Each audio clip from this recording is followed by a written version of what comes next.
Now we know good carbs are important for muscle growth for different reasons. They give you energy for your workouts, and because carbs combined with protein stimulate muscle growth more than protein alone. But can you eat just any carbs? The answer is, some carbohydrates are considered better options because they give you a steady flow of energy for your workouts and help you grow and stay lean at the same time, and we're going to talk about those carbs in this video. But before we talk about the actual foods, you need to know how all this works. The short version is that carbohydrates can be made of simple small molecules that your body can break down very easy, and these are called simple carbs. Or they can be made of long complicated molecules that take longer to digest, and these are called complex carbs. Simple carbs are not the best option because your body breaks them down very fast, sending a rush of glucose to your bloodstream, and glucose is the simplest form of sugar.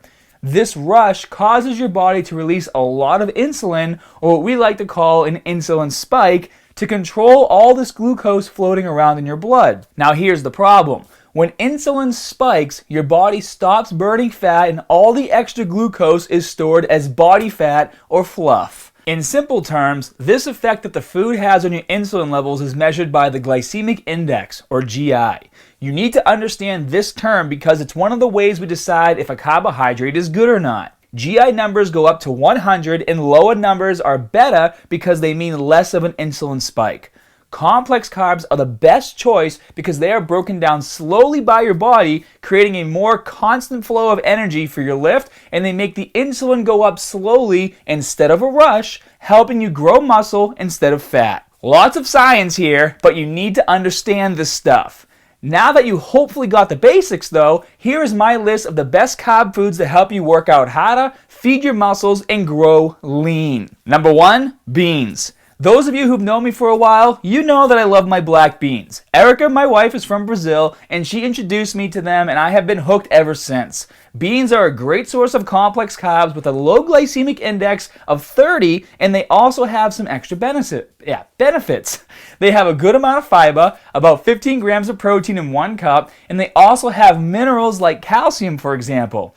My main suggestion here is that you buy the beans in bags and not in cans.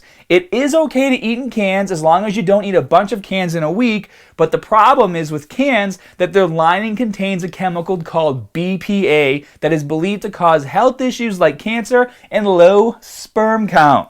Not good. Your best bet is to buy the bags and cook a batch while you're prepping your food for the week, and I personally like eating my black beans with rice and chicken. Number 2, lentils. Lentils are just awesome, guys. Not only because they have good carbs, but they also have about 18 grams of protein in 1 cup, which is more than beans.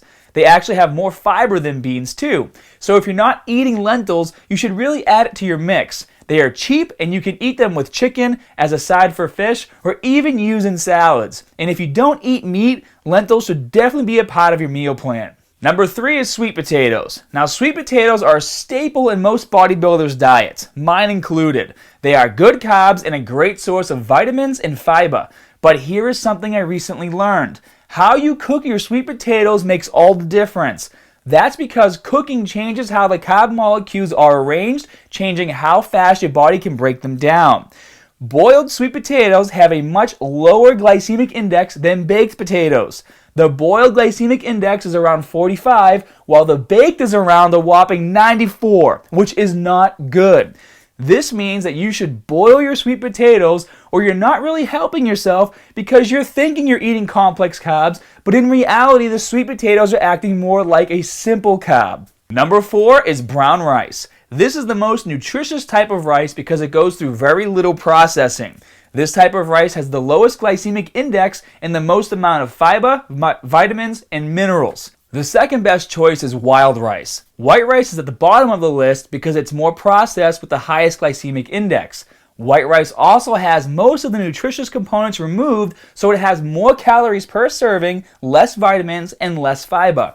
Yellow rice and rice pilaf should also be at the bottom of the list because of all the processing they go through as well. Next up is whole grain bread. Whole grain bread is a great option as a source of carbohydrates, and it has a decent glycemic index, about 69. But not all breads are made equal. Don't fall for the gimmicks that companies use to make their bread seem healthy. Some say multigrain or made with 8 grains or 246 different types of grain, 100% natural, or many other lines to make you think the bread is healthy. Now, I don't care about any of these claims. You need to read the label and make sure the bread is made with 100% whole grain. This is because there is something very important you need to know. 100% whole grain bread is different than whole wheat bread. Whole grain bread is healthy and has a low glycemic index, while whole wheat bread has the same high or bad glycemic index of good old white bread. This is because bread made with whole grains is made with the entire grain, including a very nutritious part, which is the germ or the center part. Whole wheat bread is processed more and they remove the germ. Now, I know this can be confusing, but you need to buy bread made of whole wheat flour from 100% whole grain. The key to remember is a low percentage of whole grains means a higher glycemic index.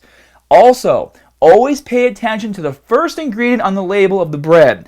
According to regulations, companies have to list the ingredient used in the highest amount first, so that tells a lot.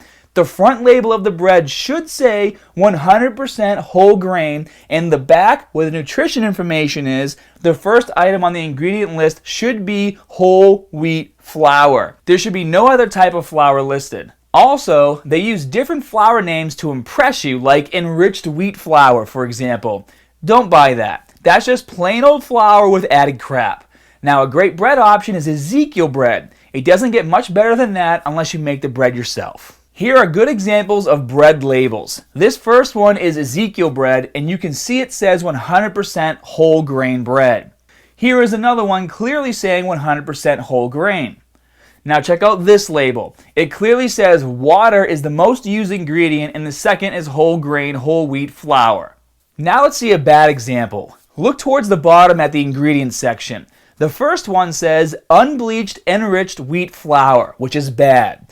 Also notice it says whole wheat flour, but towards the bottom, which means it's not the main flour used. Number 6, whole grain pasta. The same things we talked about for bread are true for pasta. Make sure you're buying 100% whole grain pasta and also check the labels like I mentioned earlier. One thing to know is that brown rice and oat flours are always whole grain, so these are good choices. Now here are some examples of what to look for on pasta packaging. Again, look at the labels clearly saying 100% whole grain. Number 7 is oatmeal. This is another staple food found in almost every meal plan.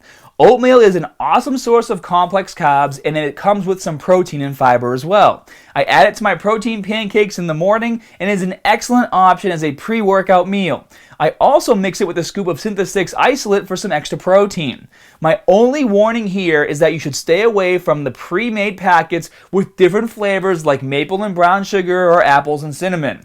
Those are loaded with sugar. The last carb source we're going to talk about is quinoa. And people think that quinoa is a grain like rice, but is actually a seed. In general, it is a better option than even brown rice. It has a low glycemic index and is also packed with vitamins and minerals. Quinoa is also gluten-free, and when compared to brown rice serving per serving, it has more fiber and more protein. Quinoa has 8 grams of protein per serving versus brown rice with 5 grams. The taste of quinoa can be a bit bitter, so it is an acquired taste, but it is a great option as a carb source.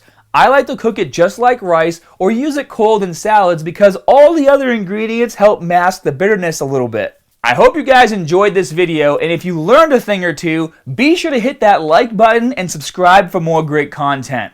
I would also love it if you guys would write down any other suggestions you might have for nutrition type videos so we can help educate you more on great nutrition topics.